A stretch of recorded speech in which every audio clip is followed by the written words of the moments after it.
A time comes when silence is betrayal. That time has come for us in relation to Vietnam. Men do not easily assume the task of opposing their government's policy, especially in time of war.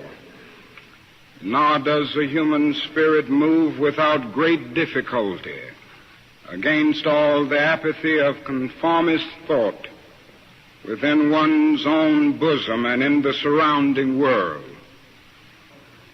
For surely this is the first time in our nation's history that a significant number of its religious leaders have chosen to move beyond the prophesying of smooth patriotism to the high grounds of a firm dissent based upon the mandates of conscience and the reading of history. As I have called for radical departures from the destruction of Vietnam, many persons have questioned me about the wisdom of my path. And I knew that America would never invest the necessary funds or energies in rehabilitation of its poor so long as adventures like Vietnam continued to draw men and skills and money like some demonic destructive suction tube. So I was increasingly compelled to see the war as an enemy of the poor and to attack it as such. Perhaps a more tragic recognition of reality took place when it became clear to me that the war was doing far more than devastating the hopes of the poor at home. It was sending their sons and their brothers and their husbands to fight and to die in extraordinarily high proportions relative to the rest of the population. We were taking the black young men who had been crippled by our society and sending them 8,000 miles away to guarantee liberties in Southeast Asia, which they had not found in Southwest Georgia and East Holland. As I have walked among the desperate, rejected, and angry young men, I have told them that Molotov cocktails and rifles would not solve their problems. I have tried to offer them my deepest compassion while maintaining my conviction that social change comes most meaningfully through nonviolent action. But they ask, and rightly so, what about Vietnam? They ask if our own nation wasn't using massive doses of violence to solve its problems, to bring about the changes it wanted. Their questions hit home, and I knew that I could never again raise my voice against the violence of the oppressed in the ghettos without having first spoken clearly to the greatest purveyor of violence in the world today, my own government. For the sake of those boys, for the sake of this government, for the sake of the hundreds of thousands trembling under our violence, I cannot be silent. For those who ask the question, aren't you a civil rights leader? And thereby mean to exclude me from the movement for peace, I have this further answer. In 1957, when a group of us formed the Southern Christian Leadership Conference, we chose as our motto to save the soul of America.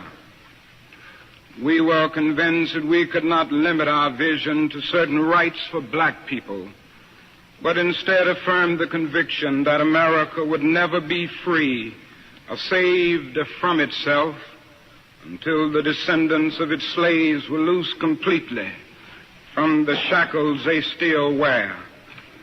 If America's soul becomes totally poisoned, part of the autopsy must read Vietnam. It can never be saved so long as it destroys the deepest hopes of men the world over. So that I sometimes marvel at those who ask me why I am speaking against the war.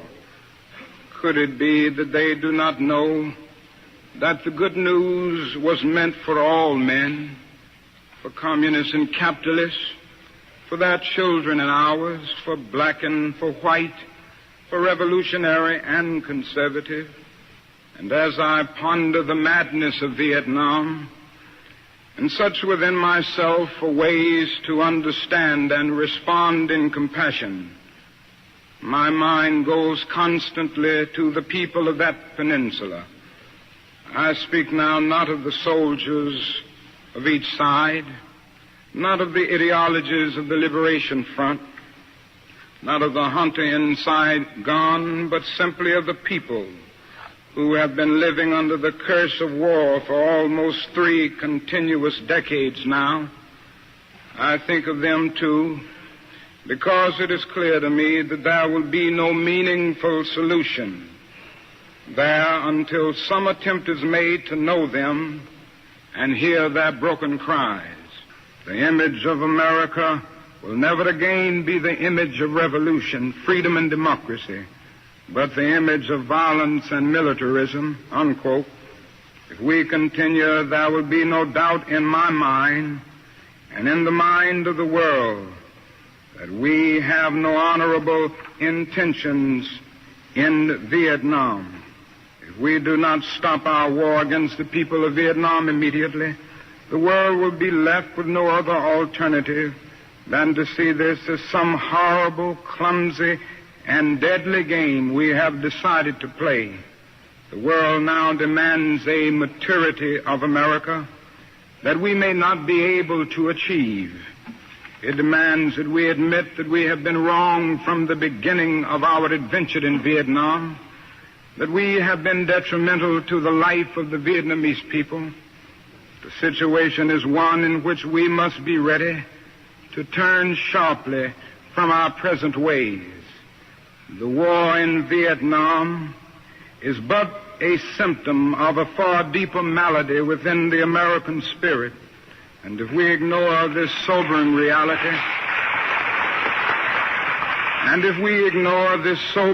reality, we will find ourselves organizing clergy and layman concerned committees for the next generation. They will be concerned about Guatemala and Peru. They will be concerned about Thailand and Cambodia. They will be concerned about Mozambique and South Africa. We will be marching for these and a dozen other names and attending rallies without end unless there is a significant and profound change in American life and policy.